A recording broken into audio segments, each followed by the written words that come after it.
Ito naman guys, sa positive, ito may mga bibigyan kayo ng chance ni universe para maging maswerte. Ito magiging maswerte kayo sa mga bagong opportunities actually, no? May swerte na dadating sa inyo, may mga bagong itatry kayo, mga bagong pakikipagsapalaran ito guys, no? And ito parang ano to guys, parang reconsider. Ibig sabihin, pwedeng nangyari na to sa inyo dati, tapos pwedeng nag-fail kayo, tapos ngayon, kunwari, business or negosyo. Kung nag-fail kayo dati sa business nyo, tapos gusto nyo ulit magnegosyo ngayon, i-try nyo ulit guys kasi maaari na kayong sumakses.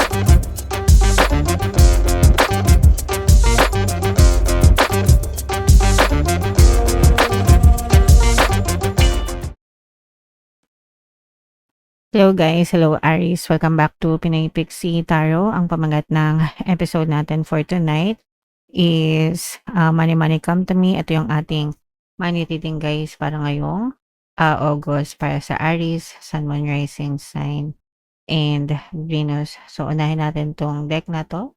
Ito yung ating mga money manifesting techniques para sa inyo. Abundance mga kapiksi. Repeat this affirmation lovingly and calmly. As often as you wish, I have everything that I desire. My life overflows with abundance, and I am open to receiving the gifts of the universe now. Truly believe what you are saying. So, kung gusto nyo i-pause, screenshot yung video, screenshot nyo guys para ma-capture nyo tong affirmations na to. But, when it comes to affirmations pertaining sa abundance guys, kahit ano pwede nyong i-affirm, basta nakaka-resonate kayo, magaan sa kalooban nyo mga kapiksi. Dito sa channel natin, tatlong klaseng affirmations yung palagi kong sinishare when it comes to abundance. Money, money come to me. Palagi ako may pera, palagi ako nagkakapera. I'm the king of abundance. I'm the queen of abundance. So, yan, palagi yan, sinasabi ko sa inyo guys. And I live by those affirmations kasi palagi lang din yun yung ina-affirm ko. And ever since nag-active affirming ako guys, sobrang laki na ng pinagbago ng status ng buhay ko compared before. So, kaya sinishare ko yung mga tips sa inyo mga kapiksi. So yeah, affirm guys, affirm every day, affirm all you want para maiwasan. And the reason kung bakit nag-affirm kayo is para ma-override yung mga old beliefs nyo ng mga bagong beliefs, no? And kapag ka natanim na sa inyong subconscious mind, yung mga bagong beliefs na yan, yung mga affirmations na yan, mag-autopilot kayo dyan. Ibig sabihin, automatic yan na palagi yung iisipin nyo because it becomes familiar. Pag familiar na yan, sa inyo, it feels natural. Doon nyo na ma-experience, no? Na doon nyo na ma-experience na yung abundance sa buhay, mga kapiksi. Okay? Alright. So, comment down below if meron kayong money affirmations na gusto nyong i-share, kung ano yung mga money affirmations na sinasabi nyo when it comes to abundance, i-comment nyo na rin sa baba para mabasa rin ng mga nanonood sa atin, mga kapiksi. Alright? Okay, so comment down below guys. Ito naman ay, ito yung deck na gagamitin natin. Shuffle ko to guys. Hanapin natin yung energy ng money at saka yung energy ng Aries. Habang sinashuffle ko to, panoorin nyo muna yung video natin regarding sa ating paano mag-manifest ng abundance video course. Kapiksi, sawa ka na ba sa mga struggles at hirap sa buhay mo? Masipag ka ba at masikap sa buhay ngunit hindi ka pa rin umaasenso? Ilang beses ka na bang nag-attempt magnegosyo at mag-invest pero palagi ka pa rin nalulugi? Sa pagkakataon na ito ay maaaring may subconscious beliefs ka na nagiging balakid sa iyong pag-unlad at pagyaman. Introducing, paano mag-manifest ng abundance video course. Dito ay matututunan mong ma-overcome ang mga balakid mo para tuluyan ka ng umunlad, umasenso, sumagana, maging matagumpay, successful at maswerte sa iyong kabuhayan, pera, trabaho, negosyo sa lapi at kaperahan ng bonggang-bongga. Dali, mag-send na ng email sa pinoypixitaro@gmail.com at simulan na ang iyong pagyaman ngayon. Alright, so sa lahat ng gusto mag-avail ng course guys, meron tayong paano mag-manifest ng abundance video course, paano mawala ang third party at magkaroon ng harmonious na relationship, paano pabalikin si ex or vice versa. Sa mga interesado guys, mag-send lang kayo ng email sa pinoypixitaro@gmail.com. And sa mga naghahanap ng pampaswerte guys, meron tayong money shaker jar. Ito yun guys, no? Super liit na bote pero super effective nito guys, super powerful at saka ito. So sa mga interesado sa success, ito yung ating WhatsApp number. Chat nyo lang ako dyan mga kapiksi. So Aries, kayo ay represent ng Queen of Wands. Ito yung ating money energy. Meron din ditong presence ng another earth signs. Capricorn, Taurus, guys. For some of you, maaaring may ganyang element kayo sa inyong natal chart, or you may be dealing with other signs na may ganyan sa kanilang natal chart. Ito guys, ina-advise kayo na kumalma kayo, mga kapiksi, kasi for some of you, you have a lot of stress, no? Marami kayong stress na pinagdadaanan. Pwedeng mga stress sa trabaho, stress sa workplace, stress sa mga gastusin, ganyan, no? Yung iba parang pwedeng nalulubog din sa utang yung iba sa inyo, or nalulubog sa mga problemang pera, problemang bayarin, ganyan, no?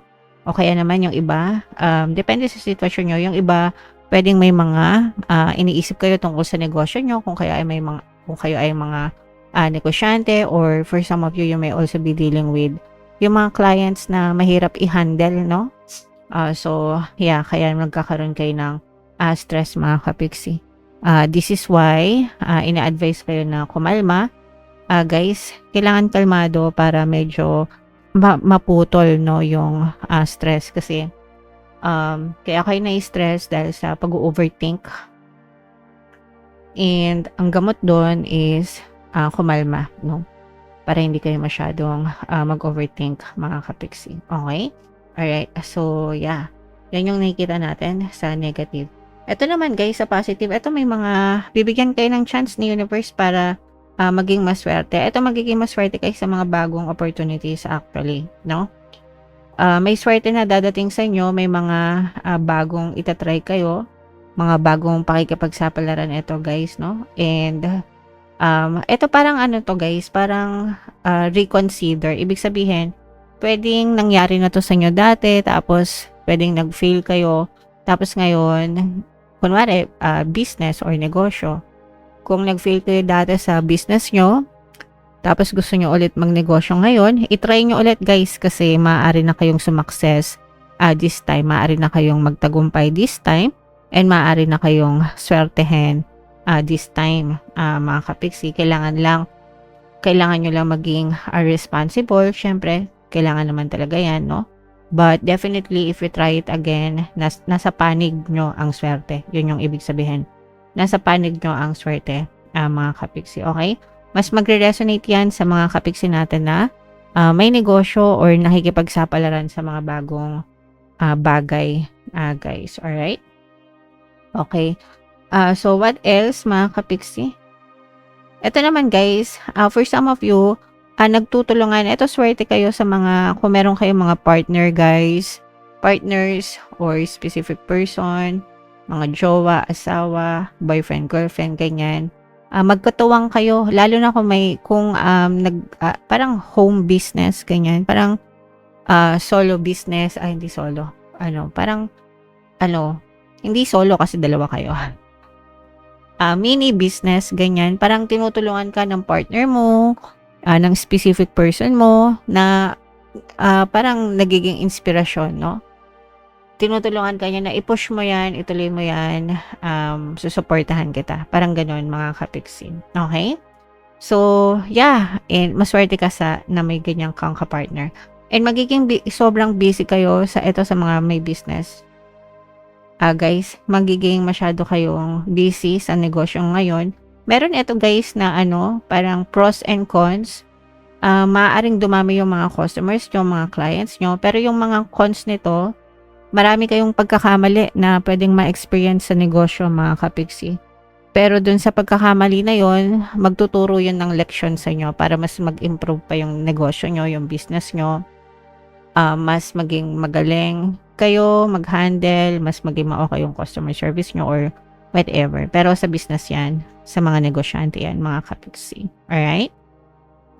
Okay, so comment down below guys. Ito, i-mind nyo na tong mga swerte na to. Guys, ito mga bagong simula, yung mga success sa mga bagong simula, guys, no?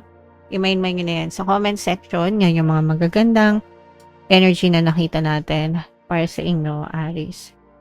So, shuffle natin to. Bubunot lang tayo ng isa pang additional na message. Ito, guys, no?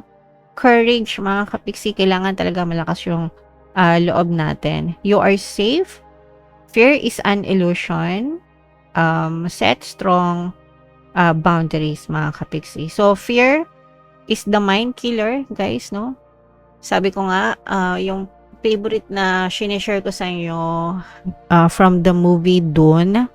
Sabi ng isang character doon, I must not fear. Fear is the mind killer. It's a little death that brings obliteration. So, kung tatagalogin natin, in layman's term, yung takot, yun yung mga pumapatay sa mga pangarap natin sa buhay, mga kapiksi. Hindi nyo pa nasisimulan, hindi nyo pa natatry, natatakot na kayo, nagkukwit na, wala nang ginagawa, diba? So, sayang.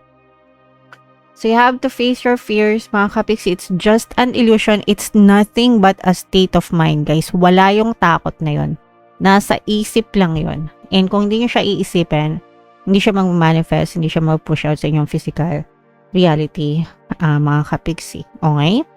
So, yeah. Face your fears, conquer your fears, be courageous, mga kapiksi, and kung ano nasa puso nyo, sundin nyo. Alright? So, comment down below. Aries, if feeling nyo nakaresonate kayo, lahat ng mga magaganda, email nyo na guys sa comment section.